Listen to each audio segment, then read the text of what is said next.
Portuguese फायदा।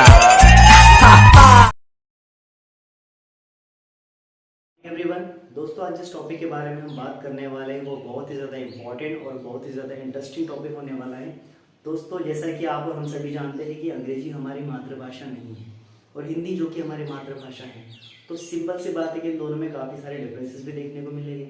दोस्तों बात करते हैं हम आज किसी भी भाषा को सीखने के लिए सबसे इम्पॉर्टेंट चीज़ होती है लिसनिंग के बेस पर हम स्पीकिंग करते हैं, यानी कि उसी को रिपीट करते हैं। नेक्स्ट हम बात करें राइटिंग की, तो देख देख कर हम कॉपी करते हैं यानी लिखना सीखते हैं। और लास्ट हम बात करें रीडिंग जो कि प्रॉब्लमेटिक चीज़ है। रीडिंग में कई सारी प्रॉब्लम्स आती है, उच्चारण को लेकर के, प्रोनाउंसिएशन को लेकर के, स्पेलिंग्स को लेकर के, तो ये काफ़ी प्रॉब्लमेटिक हो जाती है।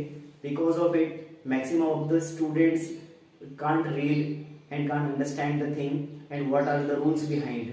तो दोस्तों आज हम बात करते हैं कि इसके सॉल्यूशंस क्या क्या हैं और हमें क्या करना पड़ेगा। सबसे पहले daily practice of all language pillar. जैसे कि अब मैंने आपको बताया है कि ये चारों हमारे लैंग्वेज के पिलर है।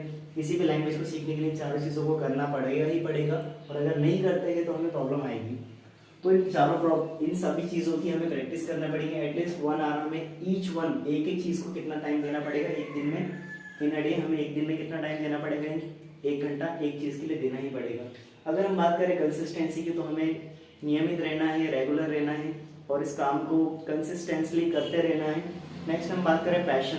तो दोस्तों जैसा आप हम जानते हैं कि पैशन जिसको जुनून बोला जाता है, हमारे किसी भी चीज़ को लेकर के उतना ज़्यादा जुनून नहीं होता है, और जब हम जुनूनी नहीं होते तो हमारे साथ में प्रॉब्लम्स बनी रहती है और हम किसी भी चीज़ को लास्ट तक के नहीं कर पाते।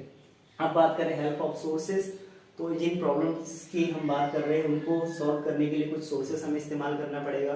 जैसे कि डिक्शनरी की हेल्प लेनी पड़ेगी, हमारे उन लोगों से दोस्ती होनी चाहिए या उन लोगों से हमें दोस्ती करनी पड़ेगी जिन लोगों को इनमें प्रॉब्लम्स नहीं जाती इस लैंग्वेज को सीखने में, और उनकी हेल्प से, या हमारे सोर्स और इंटरनेट में भी बहुत सारी चीज़ें अवेलेबल है, आप कहीं से भी हेल्प ले सकते हो और अपनी प्रॉब्लम्स को 1 बाय 1 करके सॉल्यूशन उसका ले सकते हो। अगली बात करें कि अगर हम बात करें कि जब तक कि हमें वो चीज़ अच्छे से नहीं आ जाती, इसको एक अनएंडिंग जर्नी मान लिया जाए। अगर आप इसे एक अनएंडिंग जर्नी नहीं मानोगे तो आपको लगेगा कि ये क्रैश कोर्स की तरह है जो कि 2 या 3 महीने में ख़त्म हो जाएगा, बट ऐसा नहीं होता है दोस्तों। आपको अगर इंग्लिश लैंग्वेज को तरीके से सीखना है तो आपको उसे सीरियसली लेना ही पड़ेगा, उसके अकॉर्डिंगली आपको कदम उठाने पड़ेंगे, और फिर कई सारी चीज़ें ऐसी है जो आपके लिए आसान हो जाएगी। और फिर हम बात करेंगे थोड़ा सा हमारी मदर टंग के बारे में। मदर टंग हमारी जैसे कि हिंदी है, हिंदी हमें बोलने में प्रॉब्लम नहीं जाती है। इवन हमें ये भी नहीं बोलना पड़ता है कि सोचना पड़ता है कि अगला सेंटेंस हम इंग्लिश में क्या हिंदी में क्या बोलने वाले हैं।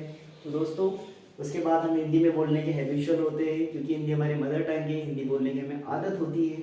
अब हम बात करें कंफर्ट जोन, जब हम हिंदी बोल रहे होते हैं तो हमें प्रेशर नहीं लेना पड़ता दिमाग पे, तो हम क्या करते हैं, बड़ी आसानी से उसे बोल लेते हैं, बड़ी आसानी से अपनी बात को दूसरे तक पहुंचा देते हैं। अब हम बात करें एनवायरनमेंट की, तो हमें जो माहौल मिला है वो हिंदी का माहौल मिला है हमारे सराउंडिंग में, हमारे चारों तरफ। तो हम बात करते हैं प्रैक्टिस की, तो सीधी सी बात है कि जब हमें जिस चीज़ का माहौल मिला है पढ़ने में, लिखने में, बोलने में, समझने में, तो हमारी प्रैक्टिस भी उसी चीज़ की हुई होगी। अब हम बात करें परफेक्शन की, तो अब हम बात करें परफेक्शन की, तो परफेक्शन ये है कि हिंदी में हमें आजकल कोई भी प्रॉब्लम नहीं जाती, क्योंकि हिंदी में हमने मात्राओं को सीखा है। हिंदी में हमने अ से लेकर के आ तक के, क से लेकर के ग तक के सारी चीज़ों को प्रॉपरली सीखा है। वैसे ही हमारी प्रैक्टिस इंग्लिश की नहीं हो पाई है। अगर हम इंग्लिश की भी इन सब चीज़ों की प्रैक्टिस कर ले और इस इंग्लिश को भी वैसा ही सीरियस ले जैसा कि हमने हिंदी को लिया है, तो हमारी जो प्रॉब्लम्स है वो सारी दूर हो जाएगी और इंग्लिश लैंग्वेज हमारे लिए आसान और हेल्पफुल बन जाएगी। थैंक यू दोस्तों।